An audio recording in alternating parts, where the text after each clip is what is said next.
Kumusta mga kabeshi? It's me again. Happy Sunday pala sa inyo lahat mga kabeshi ko. Kumusta naman ang inyong Valentine's Day mga kabeshi?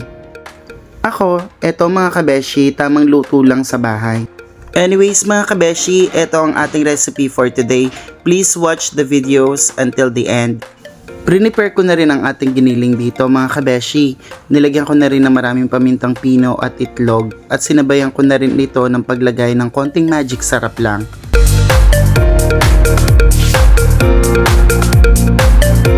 And then, i-mix-mix lang natin dito mga kabeshi. Don't worry, malinis naman ang aking kamay dyan. Pinakahugasan ko. At isinunod ko na rin sa paghiwa ang ating ham dito mga kabeshi. At nag-slice na rin ako ng ating cheese mga kabeshi. Kahit anong brand ng cheese ay okay lang naman. Depende pa rin naman yon sa inyong panlasa kung anong brand ang gusto ninyo. At after ko ma-slice ang ating cheese, hiniwa ko na rin at ni-slice ko na rin ang ating mga green and red bell pepper. At after natin ma-slice ang ating green and red bell pepper mga kabeshi, in-start ko na rin i-prepare ang ating gagamitin para sa ating breading. Nag-crack lang ako ng 2 pirasong itlog at isinibay ko na rin sa pag-prepare ang ating breadcrumbs na gagamitin. Hindi ko lang naipakita sa video mga kabeshi, pero nag-prepare din ako ng ating harina. At ayun nga mga kabeshi, after kong i-prepare ang ating mga breadings, inumpisahan ko na rin kumuha ng ating cling wrap. At yun, sa nakikita nyo mga kabeshi, in-start ko na rin maglagay ng ating giniling at flinaten ko lang ito. And then after nyan, papalamanan na natin ng ating cheese, ang ating ham, at ang ating green and red bell pepper. By the way mga kabeshi, bago ko pala ilagay ang ating giniling sa ating cling wrap, pinahiran ko muna ng mantika ang ating cling wrap mga kabeshi para hindi ito dumikit. So panoorin nyo na lang mga kabeshi kung paano ko to ginawa.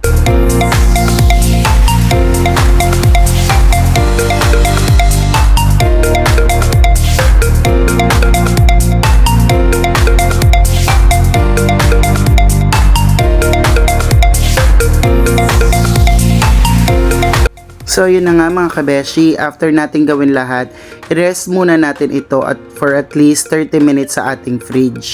At i-start na rin natin i-prepare ang ating upo mga kabeshi para sa paggisa. In-start ko ditong hiwain ang ating upo. Hindi ko na tinanggalan ito ng mga buto mga kabeshi kasi malambot na rin naman ang mga buto nito. At after ko mahiwa ang mga upo, isinunod ko na rin ang ating kamatis. 6 na pirasong kamatis lamang ito. At isinunod ko na rin ang ating sibuyas na 1 piraso. At hinugasan ko na rin dito ang ating upo mga kabeshi at mag-i-start na tayo sa pag-saute nito. Nakapagpainit na rin ako dito ng kawali natin mga kabeshi at in-start ko na ito sa paggisa.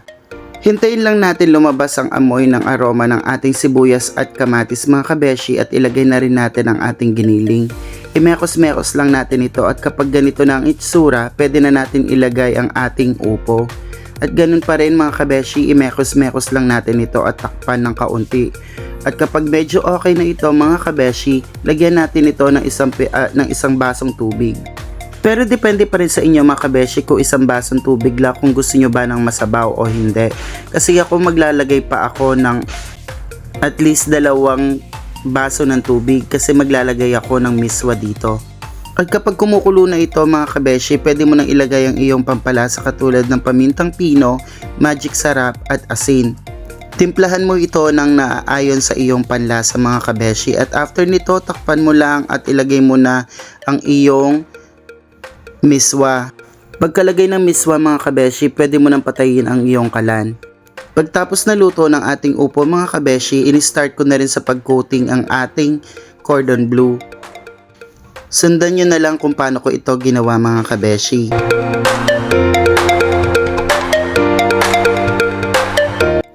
After natin ma-coat lahat ito mga kabeshi, magpainit na tayo ng mantika. At start na rin natin itong iprito kapag mainit na ang mantika. Make sure lang na mahina lang ang apoy nito mga kabeshi para hindi ito masunog agad. At from time to time mga kabeshi, i-check mo ito. Pag golden brown na ang kulay nito, pwede mo nang hanguin. At dito nga mga kabeshi, hinango ko na ito sa ating piniprito. at in-slice ko na rin para makapag-plating na tayo. So ano pang hinihintay natin mga kabeshi? Umpisahan na natin ang kainan. Happy Sunday ulit sa inyong lahat. Please like, share, and follow.